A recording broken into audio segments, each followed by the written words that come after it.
Hello, my name is Alexis Kudo, and I am a senior at Coastal Carolina University. The research study in focus is eating motivation and anxiety in college students. Food is a driving force in human functioning, serving biological, emotional, and cultural needs. In the study conducted by Triorsi and Wright, many people assumed that comfort foods are something traditional, cultural, regional, familial, or otherwise filled with meaning. Results showed that anxiety-related responses among rats had operationally defined foods high in calories as comfort foods. Trait anxiety refers to the tendency to experience and report negative emotions during trying situations. Spielberger's theory suggests that high trait anxiety individuals are more self-deprecating, preoccupied, and discontent with themselves than low trait anxiety individuals. Research using the State Trait Anxiety Inventory primarily focuses on the critical need to distinguish between the concepts of stress and anxiety and to differentiate between anxiety as a passing emotional state and individual differences in anxiety proneness as a relatively stable personality trait. The consumption of comfort foods is a way for humans to alleviate negative emotions or heighten the sensation of positive emotions. Soften and Batzell's research found that when given an option to consume sweet, salty, or bland foods of varying amounts of fat, participants consumed more of the sweet, fat-rich foods when they were stressed. If the participants were initially in a positive mood, they ate foods closer to their normal diets.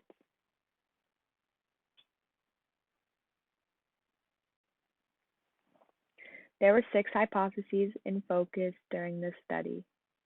Participants with high trait anxiety will prefer to eat comfort foods high in calories, fats, and sugars.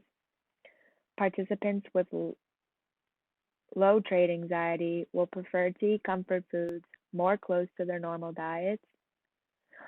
Participants with low trait anxiety will prefer to eat comfort foods because they have a liking for the food.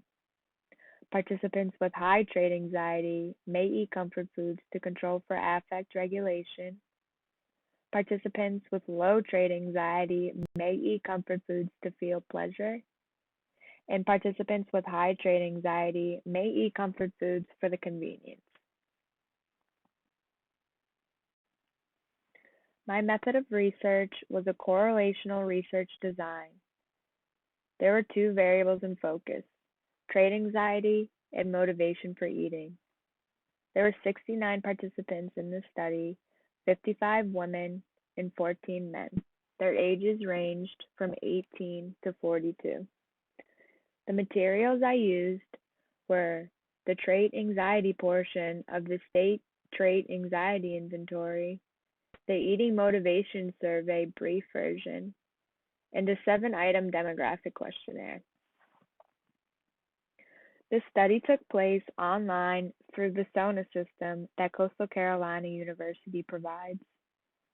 Participants were prompted with instructions before each section of the study.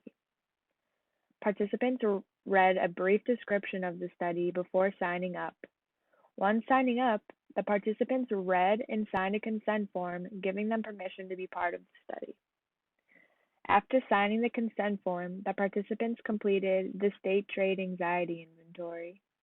The participants then completed the Eating Motivation Survey. Lastly, the participants completed the 7-item demographic questionnaire, which the participants filled out to the best of their ability.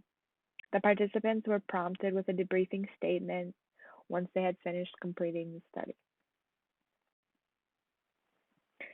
T-tests were conducted to compare those who selected healthy foods versus those who selected unhealthy foods. There was a significant difference for the affect regulation category of the TEMS. There was a significant difference for trait anxiety. There was no significant difference for the convenience category of the Thames. There was no significant difference for the pleasure category of the Thames. And there was no significant difference for the liking category of the Thames.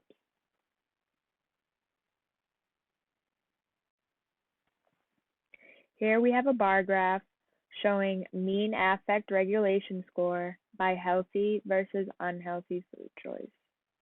As you can see, when participants reported a higher mean affect regulation score, they chose unhealthy comfort foods. And participants that reported a lower mean affect regulation score chose healthy comfort foods. Here we have the mean trait anxiety score by healthy versus unhealthy food choice. Participants reporting higher mean trait anxiety scores chose unhealthy comfort foods, while participants reporting lower mean trait anxiety scores chose healthy comfort foods. Pearson R correlations were conducted between trait anxiety and motivation for eating. Trait anxiety in the liking category of the Thames were not correlated. Trait anxiety in the pleasure category of the Thames were found to be weakly correlated. Trait anxiety in the convenience category of the Thames were found to be weakly correlated. And trait anxiety in the affect regulation category of the Thames were found to be positively correlated.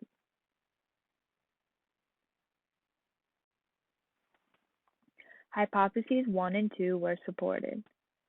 Participants reporting higher levels of trait anxiety preferred unhealthy comfort foods, while participants reporting lower levels of trait anxiety preferred healthy comfort foods. Hypothesis 4 was supported. Participants reporting higher trait anxiety also reported higher affect regulation for eating motivation. Hypotheses 3, 5, and 6 were not supported.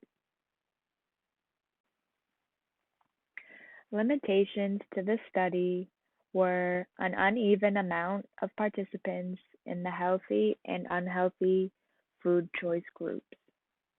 There was a weakness because anxiety was not experimentally manipulated, and we only looked at the trait anxiety portion of the state trait anxiety inventory. The participants' results are important because they show a difference in choosing healthy versus unhealthy food in terms of trait anxiety and affect regulation.